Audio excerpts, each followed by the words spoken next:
Corruption in India, it can feel like this massive, unsolvable puzzle, right?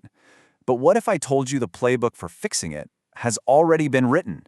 Today, we're going to look at how one small nation, Singapore, went from being one of the most corrupt places on Earth to one of the cleanest. And more importantly, what we can learn from it. So let's just jump right into the big question. After more than 70 years of independence, how do you actually get rid of corruption in a country as huge and complex as India? I mean, for decades, it's felt like this impossible dream. But is it really? Okay, so before we start talking about solutions, let's get a handle on just how big the problem is. If you look at the global corruption rankings, India is, well, it's consistently somewhere in the middle or the bottom half. Now, you can argue about the exact numbers all day, but the big picture is pretty clear. This is a major systemic problem. But let's be real. You and I don't need some international report to tell us this, do we? For so many people, corruption is just a part of daily life. That extra fee to get a document processed, the quick bribe at a traffic stop, or just the insane amount of money that suddenly floods the streets during election season. It's something we all see, every day. But here's where it gets really interesting. The answer, or at least a potential one, might come from a nation that was, believe it or not, in an even worse spot. We're talking about a place that had a literal rate card for bribes for everything, kind of like the old HAFTA system. And that nation? It's Singapore. So to really grasp how incredible their turnaround was, you've got to understand where they came from. And trust me, Singapore's past wasn't just a little rough. By almost any measure, it was a failed state, teetering on the brink of complete collapse. And I'm not talking about some history book description of a far-off land. This was Singapore. Picture this: overcrowded, torn apart by riots, with a river that literally smelled of rotting garbage. 75% of families were crammed into shacks, no toilets, no running water. This place had zero natural resources. They didn't even have enough fresh water to drink. Seriously, it had every single ingredient for a total disaster. And the transformation, honestly, it's just staggering. Back in the 60s, their per capita GDP was about $400. Today, it's over $90,000. Think about that jump. This wasn't just some economic boom, it was a complete reinvention of a nation. And right at the very core of that transformation was one thing: a brutal, all-out war on corruption. So, the big question is, how on earth did they pull it off? Well, a huge amount of the credit goes to their founding father, Lee Kuan Yew, and what we're going to call his playbook. And look, this wasn't just one magic policy. It was a powerful mix of three interconnected strategies that completely rewired the entire country. All right, so here are the three big pillars of his strategy.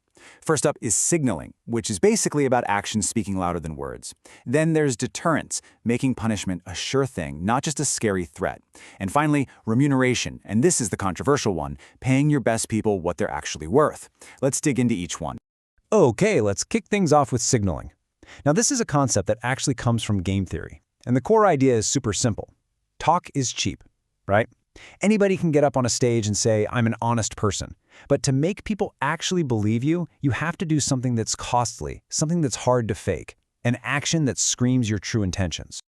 So what does that look like in the real world? Well, think about this. In India, it's pretty common to see politicians with huge motorcades living in these massive, lavish government bungalows, a lifestyle that just doesn't add up with their official salary.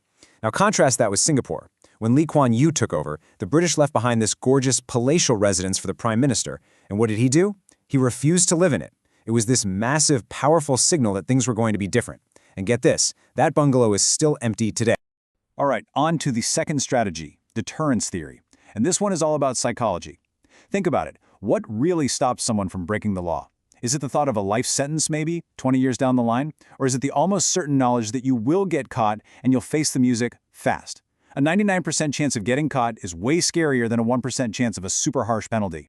And when you compare the systems in India and Singapore on this, the difference is just night and day. In India, agencies like the CBI often need the government's permission just to start an investigation into a public official. That makes them super vulnerable to political games. But in Singapore, their anti-corruption agency, the CPIB, reports to the Prime Minister. But if they get blocked, they can go straight to the president. They can arrest anyone just on reasonable suspicion. And here's the kicker. The burden of proof is flipped. If you're an official with a bunch of wealth you can't explain, the law assumes you're corrupt. And this right here is what a system without certainty looks like.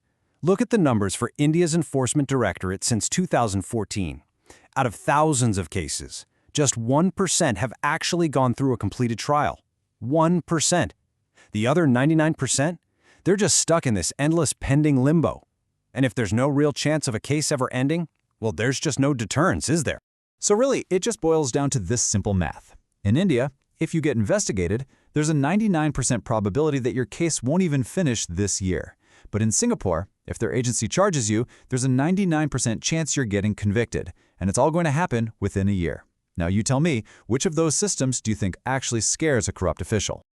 Okay, now for the third and honestly probably the most controversial piece of this puzzle. It's summed up perfectly by this famous quote from Lee Kuan Yew. His basic belief was this: running a country is way harder than running a company. So if you want the absolute best and brightest people to do that job, you simply cannot expect them to work for peanuts. So what exactly did he mean by not paying peanuts? Well, get ready for this. The annual salary for an entry-level minister in Singapore today is $1.1 million US. Yep, you heard that right. It's a shocking number, but it's designed to do two things. One, attract the absolute best talent away from the private sector, and two, completely remove any financial reason to be corrupt. But hold on, this isn't just some random number they pulled out of a hat. There's actually a formula behind it. What they do is they look at the median income of the top 1,000 private sector earners. We're talking top CEOs, lawyers, surgeons. They take that number and then they apply what they call a 40% public service discount. The whole point is to make this salary competitive enough that someone who could be a top CEO would actually consider a job in government. And this is where the logic really hits you. Think about the math of politics in India. It can cost, say, 50 crores to win an election for a job that officially pays you maybe 1 crore over your entire 5-year term. The math just doesn't work. You have to become corrupt just to break even. Singapore saw this problem, and they tackled it head-on. They put strict caps on election spending, basically removing the entire rotten incentive structure from the very beginning. So when you put all this together, what are the big lessons here? What are these sort of non-negotiable rules for good governance that we can pull from Singapore's amazing story? Okay, it really comes down to these 3 non-negotiable laws. First, the price of integrity.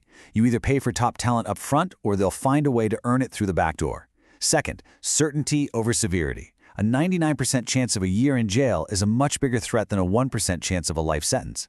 And third, fix the input to save the output. You just can't expect an honest government to grow out of a system where elections cost a fortune. Now, I know what you might be thinking. Sure, this works for tiny Singapore, but India is massive. You can't just copy their model. And you're right, it's not about a simple copy-paste job. It's about learning the principles. Think about it. China's leader, Deng Xiaoping, literally went to Singapore, studied their principles, and then applied those core ideas to the gigantic Chinese system, creating an economic miracle. The principles themselves, they're universal. And so that leaves us with one last and maybe the most important question. If the playbook for building a clean, efficient, and prosperous country is actually this clear, and if it's been proven to work on such an incredible scale, then what's really stopping these principles from being put into practice? That is the real question to think about.